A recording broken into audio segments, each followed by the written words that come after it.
오늘은 호걸승 사명대사의 민간설화와 대사가 일본에 갔을 때 신이 한 행적에 관한 이야기입니다. 안녕하십니까? 소우쿨 극장입니다. 구독과 좋아요 그리고 알람 설정 부탁드립니다. 재미있고도 좋은 글로 보답하겠습니다. 사명대사 유정은 우리나라의 호걸승이다. 금강산 유점사에 주석하고 있었는데 임진년에 임진왜란이 발발하고 외병이 대거 이르자 같이 기거하던 중들과 함께 왜구를 피하여 깊은 산골짜기로 숨었다. 첫 번째 꼭지, 임진왜란 중 일화 이야기입니다.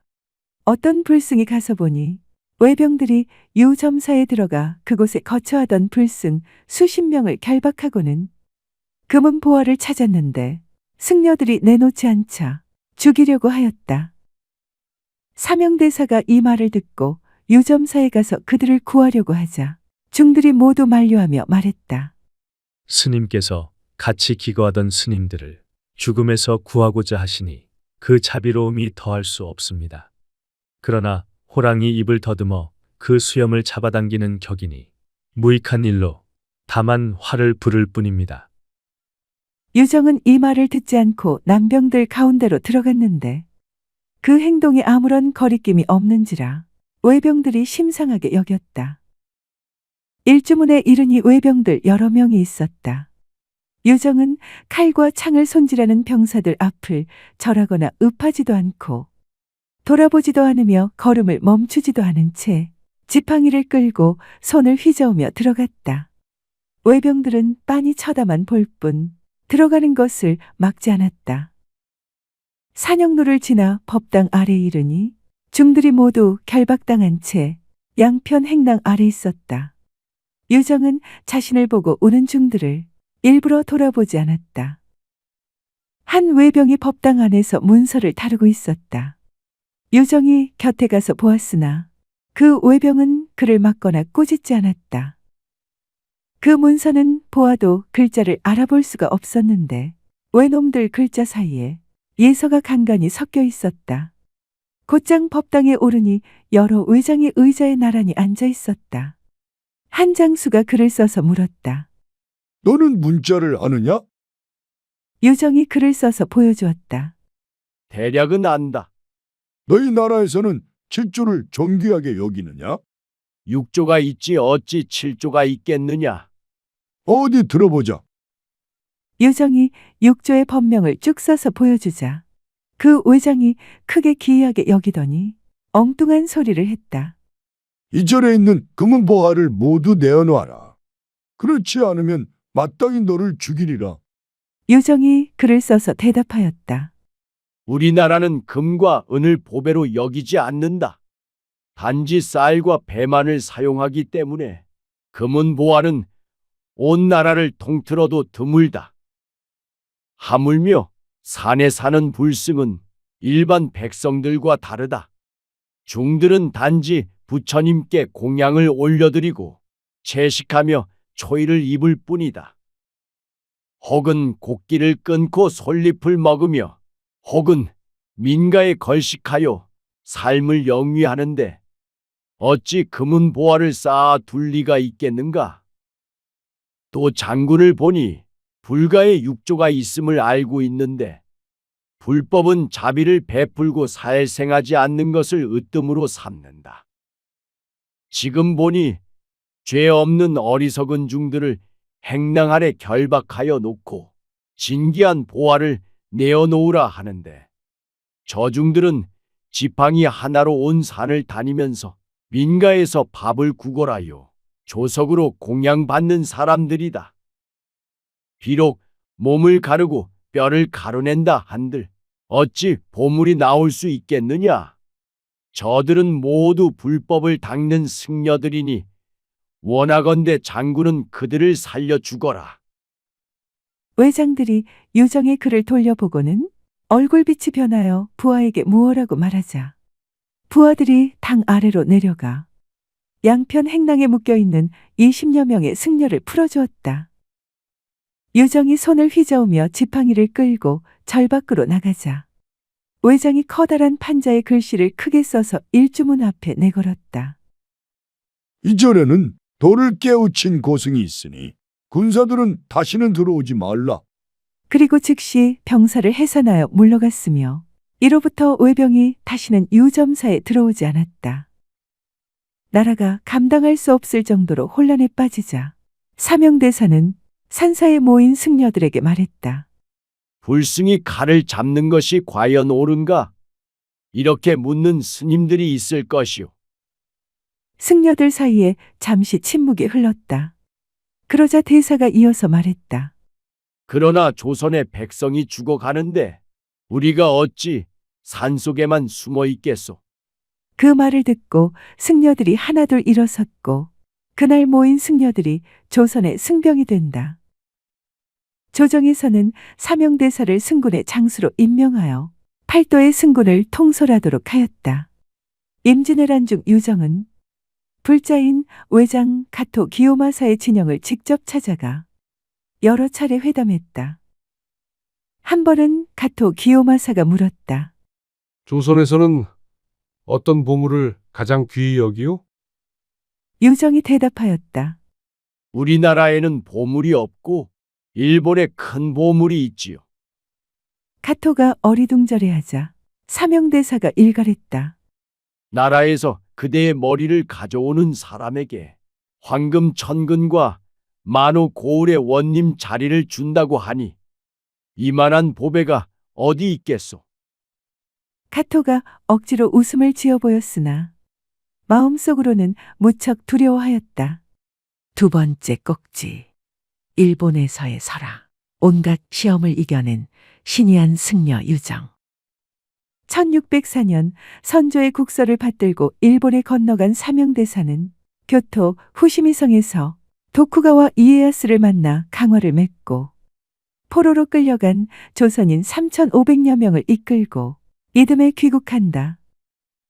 당시 일본에서는 일반 사신을 영접할 때 300명, 영의정급 사신에게는 600명을 내보냈는데 사명대사에게는 무려 1000명을 수행케 했다는 기록이 남아있어 대사가 일본에서 얼마나 높은 대접을 받았는지를 짐작하게 한다.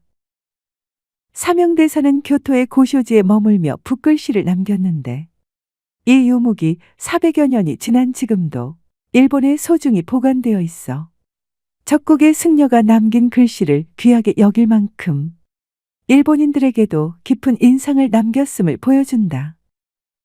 이 과정에서 수많은 민간 설화가 탄생했다.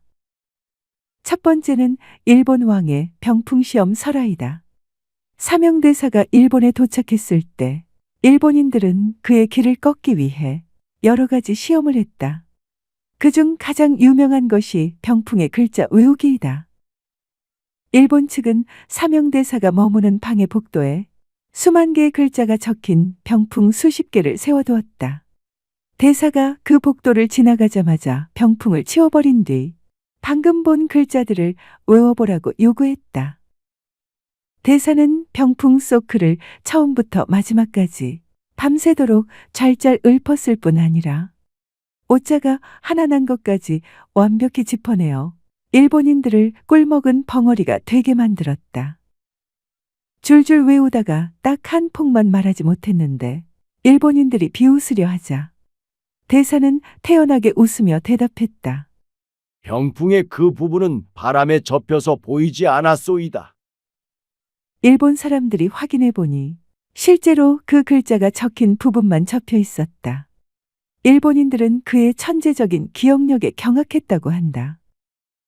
두 번째는 독사 가득한 목욕탕 설화이다. 일본 측에서는 도승으로 유명한 사명대사의 담력과 도력을 시험해 보려는 계략을 꾸몄다. 일본 관리가 미소를 지으며 말했다. 먼 길을 오셨으니 먼저 목욕하고 쉬십시오.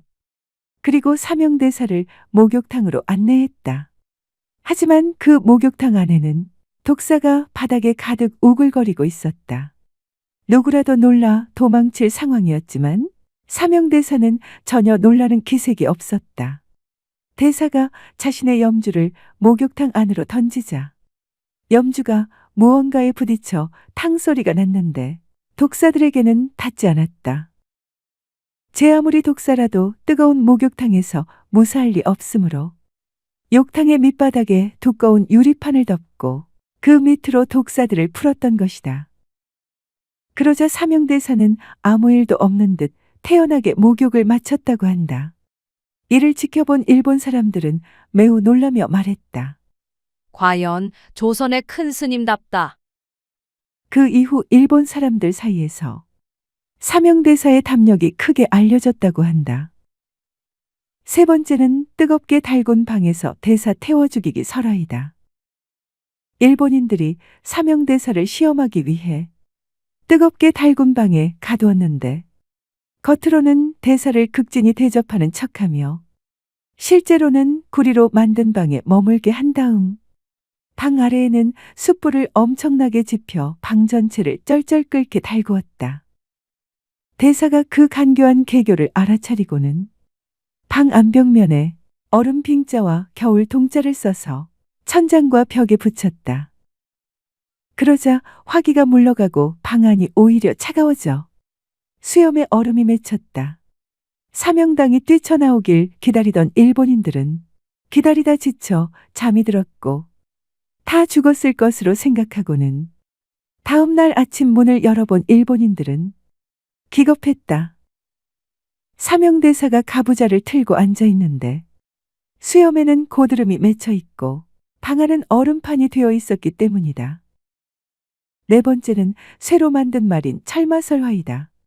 일본인들이 철로 만들 말에게 사흘 동안 불을 뗀 다음 시뻘겋게 달아오른 철마 위에 사명대사를 앉히려 했다.